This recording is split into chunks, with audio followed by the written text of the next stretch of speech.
todo el tema de la seguridad energética, de la transición energética, esa urgencia cada vez mayor que hay en reducir hasta un nivel de emisión neta cero, que es de lo que siempre se habla, esos gases de efecto invernadero provocados por la actividad humana, pero de lo cual estamos lejísimos a día de hoy, y vamos a hablar también de qué es lo que está aportando el modelo actual, ese modelo de la renovable eléctrica industrial, a toda esta reducción de gases de efecto invernadero, y si este modelo realmente es lo que necesitamos para evitar lo peor de la catástrofe climática pues, que tenemos ya encima.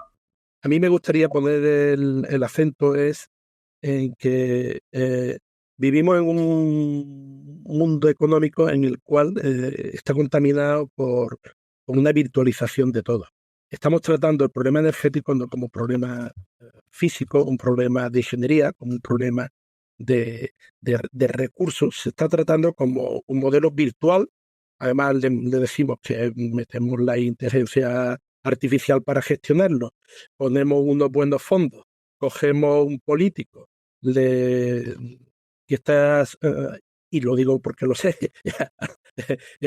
asesorado entre otra gente por influencers, y tenemos un pilotaje de la situación que deja mucho que desear de lo que no se ve y está ocurriendo por debajo.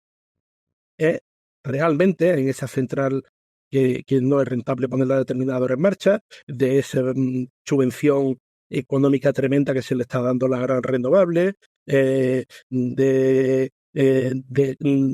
hablar del hidrógeno como una solución cuando es un bluff verdaderamente, porque llevarlo a cabo es muy complicado, empezando por la propia naturaleza del hidrógeno y sus condiciones para revertirlo en la producción de energía, y se la olvidan, pues dada la inestabilidad, como queríamos hablar aquí de geopolítica, dada la inestabilidad tan grande que existe ahora mismo en los mercados internacionales, que se le quiere vestir de que todo está bajo control, de que todas las cifras son buenas, de que todos los índices esos magníficos que publicamos son buenos, que todo el PIB está estupendo, etcétera, etcétera, etcétera, pues resulta que tratamos ese problema real de suministro energético sin contemplar lo que es el suministro energético para el mundo real como problema político, como problema de mercado y como problema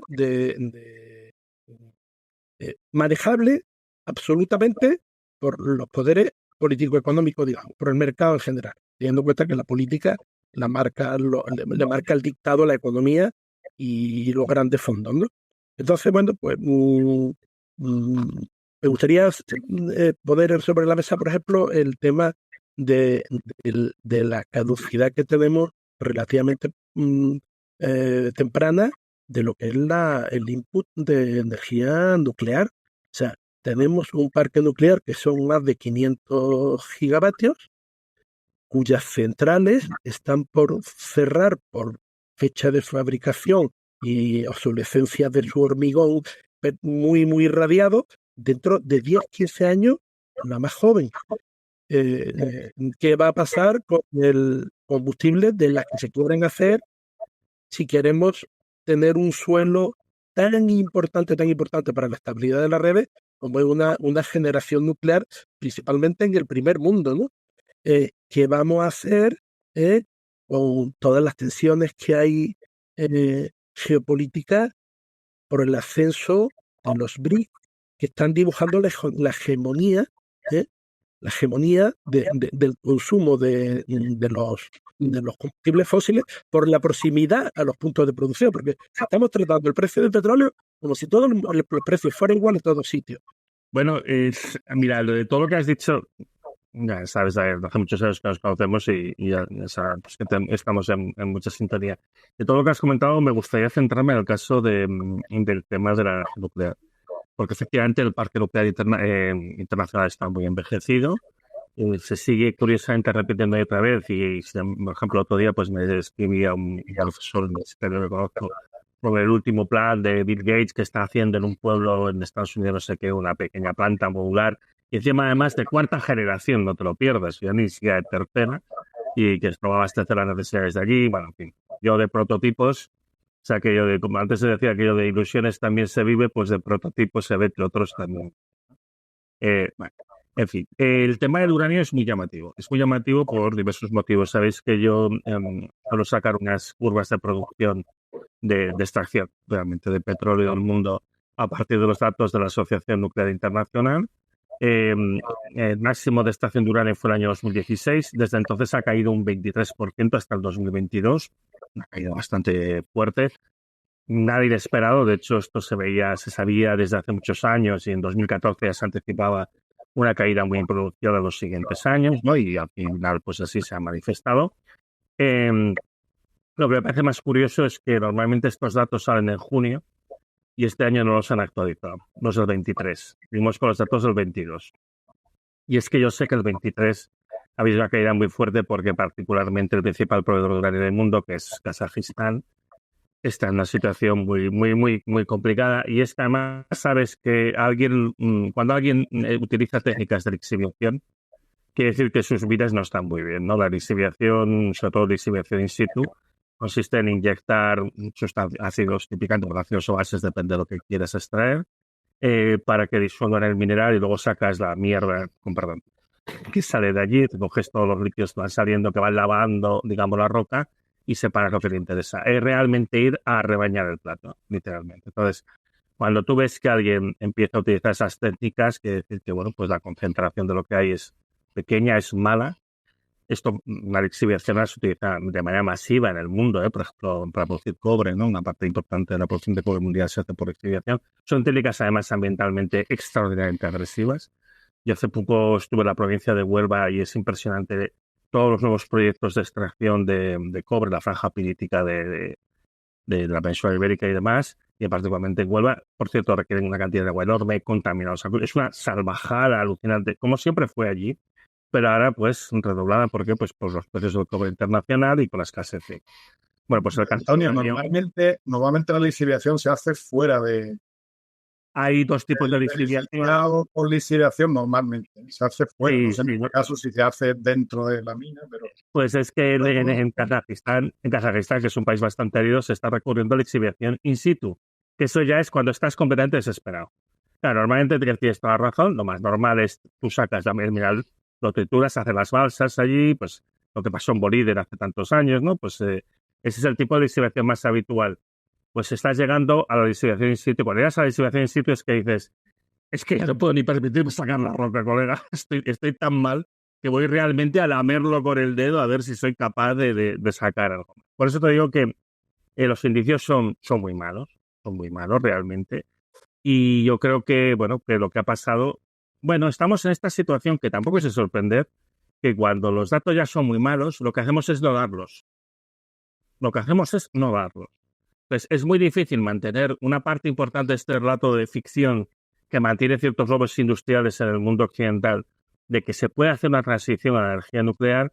Sí, claro, si ahora ya empieza a ser alarmante. Tú imagínate que cuando se acaben publicando, si es que se publican los datos de la extracción de uranio del año pasado, nos encontramos que estamos ya un 30% por debajo de los niveles del 2016. ¿Cómo sustentas tú un relato de que vamos a hacer una transición a la energía nuclear hasta la tercera generación? Entonces, ¿qué tienes que decir? Me voy a la cuarta, pero bueno, la cuarta generación, pues a pesar de que evidentemente hay fans acérrimos de ella, es algo que, bueno, pues que en su momento se abandonó en Estados Unidos y en Francia porque por el enorme riesgo que comporta. Es una tecnología extraordinariamente peligrosa y además es muy fácil de sabotear. Es que entonces, claro, al final estás demasiado expuesto con ella, ¿no? Y por más que digan que esto se puede mantener controlado y tal, o sea, al final es que no paga la pena. Entonces, bueno, seguimos con estas ficciones porque volvemos a lo mismo, a aceptar que la fiesta se acaba, que esto no sigue para adelante, que en realidad los costes van a ser mayores. Y una cosa muy importante, que vamos a vivir un proceso de exclusión social creciente y de destrucción de la clase media en los países occidentales. Esto es muy duro de decir y es importante tener a la población engañada, tranquila, mientras básicamente les van progresivamente robando los alimentos, los coches, las casas. ¿Qué es lo que está pasando en España? No nos engañemos, ¿eh? Tenemos inflación, tenemos gentrificación y la conversión de las ciudades en parques temáticos para el turismo internacional. Eso también daría para hablar mucho. Cómo se está desviando una parte de los flujos de turismo hacia destinos más cercanos, porque cada vez cuesta más viajar. Entonces, bueno, pues convertimos a España en una especie de balneario para, ¿no? Antes era para ricos rusos, ¿no? Para mafiosos rusos, pues ahora es para mafiosos otro pelo que más da. Y evidentemente, pues con una caída del turismo de masas que tiene que buscar otros destinos. Entonces, lo estás perdiendo todo, pero es muy importante tener a la población tranquila mientras le vas desposeyendo de todo.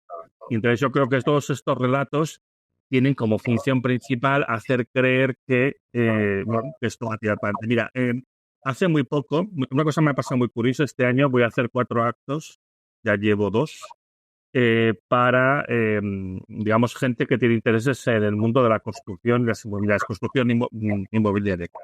¿No? Desde arquitectura y una inmobiliaria directamente, ¿no? Hay una interés enorme ahora mismo porque claro, los costes se han disparado y el futuro es muy incierto. Pues hace poco estuve dando una charla pues, en uno de estos eventos y una persona que estaba allí, ¿no? Me preguntó por un proyecto, no sé qué, bueno, no era Bill Gates, algo por el estilo y tal, y no sé qué, pues eso, que van a poner un reactor nuclear de 4ª generación, que no sé qué, que no sé cuántos, no sé qué. Y yo digo, mire, yo esto, pues, explique, pues eso, los problemas técnicos que hay, la razón por la que estás cosas hacia adelante. Y entonces el tío, mientras yo iba hablando, va y busca una página web y me lo muestra y me lo enseña y dice, oye, pero mira esto. Y digo, sí, digo, la página web es muy bonita.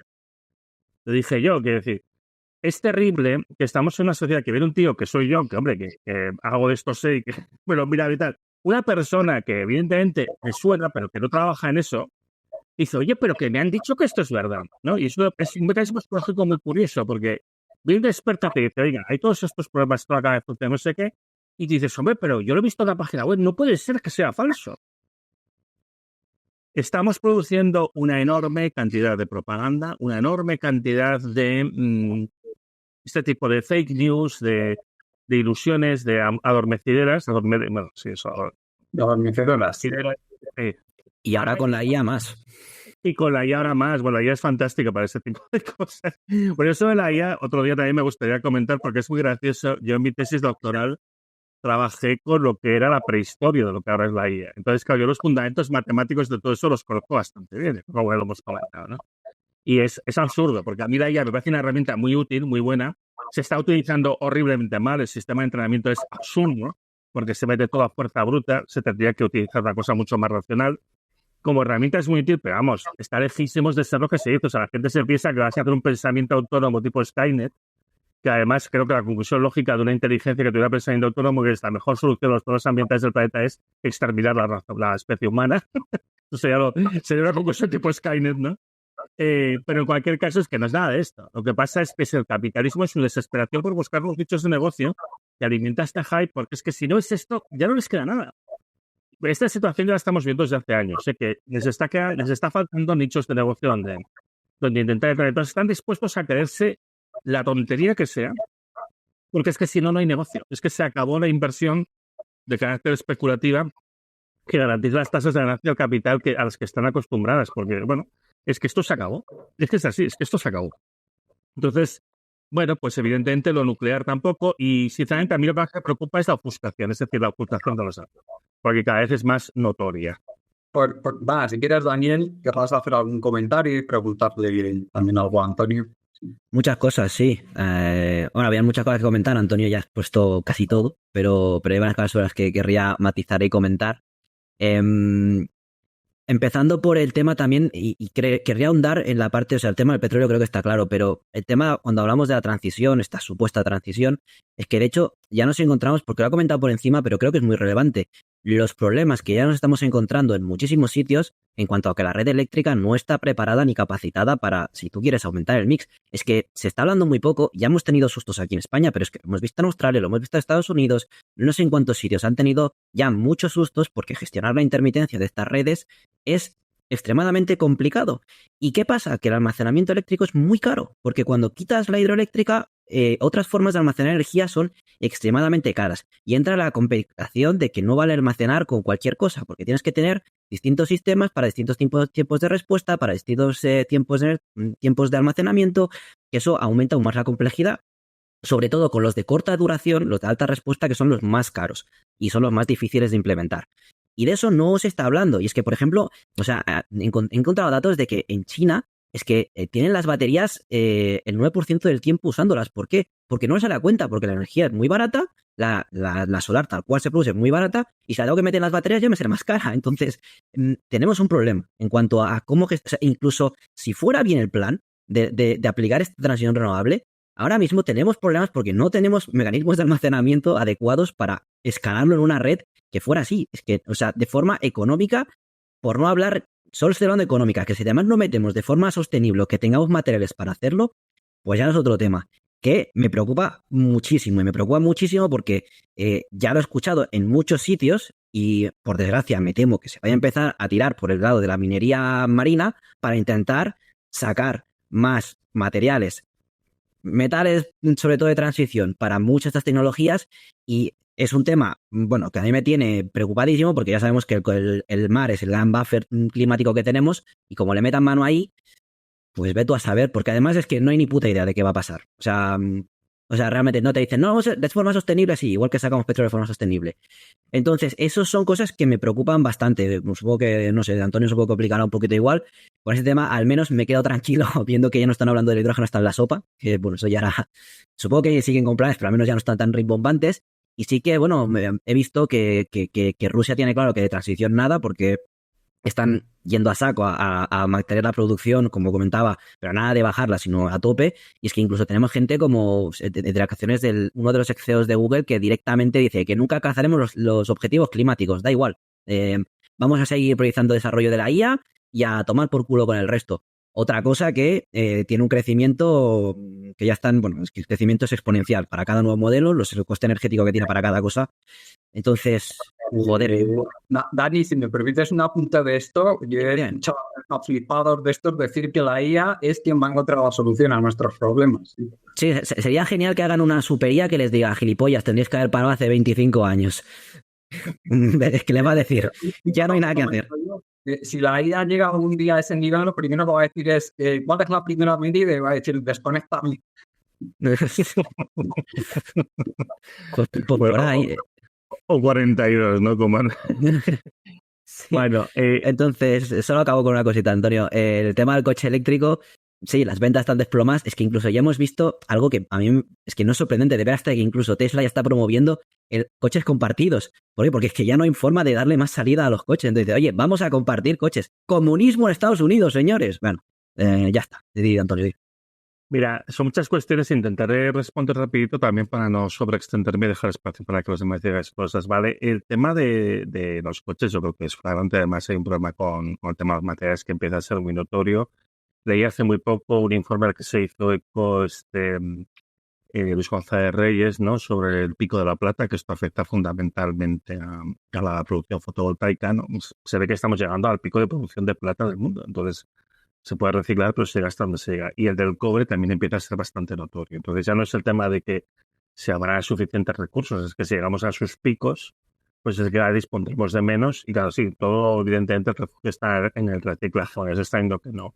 El CEO de la Ford dijo que ellos no eran capaces de producir un coche eléctrico por menos de 25.000 euros. Y yo creo que ahí está la clave de todo.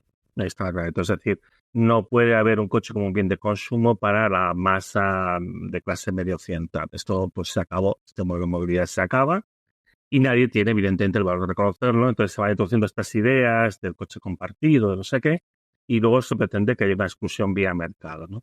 Sobre el tema de la gestión de la intermitencia y de las redes es algo absolutamente demencial, porque además lo que estamos observando es un incremento rapidísimo de los incidentes de separación de frecuencia en las redes europeas de los últimos años, hasta valores absolutamente aberrantes que son peligrosísimos. El ejemplo que se suele citar más a menudo, porque fue un incidente muy grave que estuvo a punto de provocar una apagón generalizada en Europa, fue el del 8 de enero del año 2021. Pero es que este fenómeno se está repitiendo con muchísima frecuencia, ¿no? Y eso es debido al hecho de que se introduce pues mucha no gestionable, pero es que lo peor es que los mecanismos de mercado que se están dando están favoreciendo que se introduzca más y más inestabilidad en la red, y lo único que garantiza al final la estabilidad de la red acaban siendo pues las centrales de respaldo, que son fundamentalmente eléctrica, porque es lo mejor, es inercial, es de respuesta relativamente rápida y demás. y luego pues los centrales de gas de ciclo combinado porque son más rápidas que las térmicas convencionales, ¿no? Y claro, eso implica quemar más gas. Entonces estamos viendo incidentes bastante serios como los que se han producido pues a finales de mayo y principios de julio en España, en el momento en el que se llega al atardecer y baja rápidamente la producción fotovoltaica, pues resulta que las centrales de gas que tendrían que estar dando respaldo no están preparadas porque nadie quiere pagar por tener centrales girando en vacío sin dar carga a la red, porque el gas igualmente lo tienes que pagar, aunque hay mecanismos de compensación, ya se ha aumentado mucho, el secundario, el mercado secundario, lo de las restricciones técnicas para incrementar la cantidad de inercialidad y de potencia disponible, pero todo acaba siendo pues bastante caótico. Y en ese sentido, pues es curioso, por ejemplo, la reciente aprobación por parte del Ministerio de Transición Ecológica de una normativa nueva que obliga a que los autoconsumos fotovoltaicos tengan que pagar unos equipos muy costosos de estabilización de la red y los tienes que pagar tú además, que son obligatorios si te quieres conectar a la red. Y entonces la gente de repente se da cuenta y digo, oiga, pero si yo estoy autoconsumiendo, digo, ya, pero es que incluso los autoconsumos todo se vuelca en la red y la red vuelve. Entonces la gente de repente se encuentra con la sorpresa de que sin red no hay autoconsumo. Porque, bueno, por las cuestiones técnicas y demás. Entonces, bueno, los problemas de inestabilidad son muy grandes. En Australia se llegó a esta situación recientemente de que se obligó a la gente a desconectar sus placas fotovoltaicas porque si no, la gestión de la red se hacía simplemente imposible. Y lo que es muy curioso también, pues hablando de en Australia hay una instalación enorme, mogollónica de baterías en el desierto, que cuando tú, porque claro, también el problema aquí se abusa mucho del numerismo de la gente, ¿no? Entonces, cuando tú miras cuánto representa la cantidad de energía que se puede almacenar allí del consumo nacional y te encuentras que son del orden de, esta es una instalación gigantesca, me parece que podría cubrir el consumo total de Australia durante un minuto, una cosa así, ¿no? Porque estas son, bueno, también esto dejemos al margen el hecho de que los periodistas se hacen siempre un pitote con los megavatios hora y los megavatios, ¿no? Cuando no ponen megavatios divididos por hora, cuando van multiplicando, ese tipo de cosas, ¿no?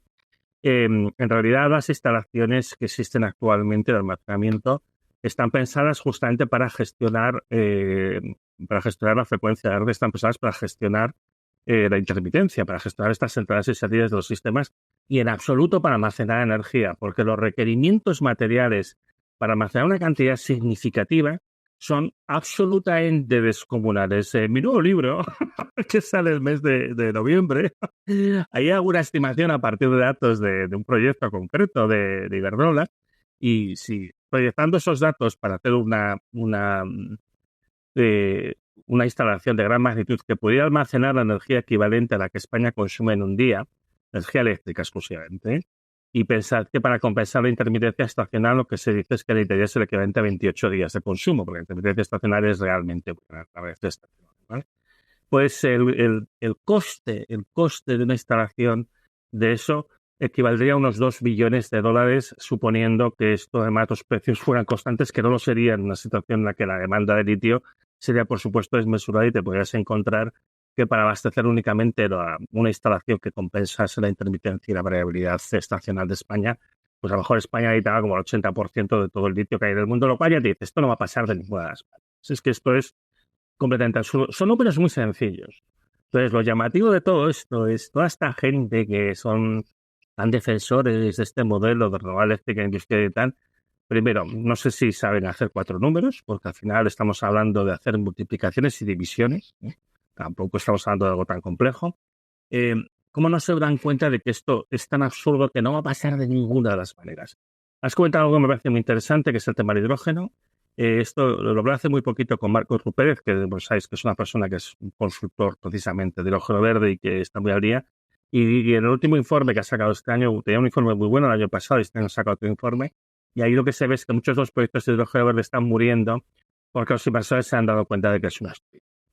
Entonces, lo que se está manteniendo son aquellos proyectos que tienen algo de sentido, teniendo en cuenta que la rentabilidad de los proyectos de hidrógeno verde, bueno, pues siempre es arriesgada, porque en el fondo la verdadera utilización del hidrógeno verde que tiene sentido es pues para fines industriales, para la producción de hidrógeno para uso industrial, típicamente uso químico o incluso producción de calor industrial, pero como un sustituto más caro que el precio que actualmente tiene el gas natural, ¿no? Pero ahí se habla pues, de 2,5 veces del precio, entonces tiene un sentido como una apuesta de futuro, bueno, como otra serie de consideraciones, pero claro, ya tienen un riesgo importante y una rentabilidad que es limitada a todo, demás, motores, idioteces. Es decir, o sea, es la gran apuesta de Alemania, pero... Una preguntita, porque la verdad que también se menciona, ¿no? Por el tema del hidrógeno, como también una posible solución a la intermitencia, ¿no? Una cosa que se transmite como diciendo, claro, es que un electrolizador, o sea, cuando se piensa eso verdaderamente, porque yo lo escucho, ¿eh? Y además yo estoy en una zona precisamente donde se está apostando que es una inversión como de 3.000 billones de euros. Y una de las cosas que se dice, ¿no? Que se cuenta, ¿no? Es un poco también porque permitiría absorber una demanda que no se tenga en un momento.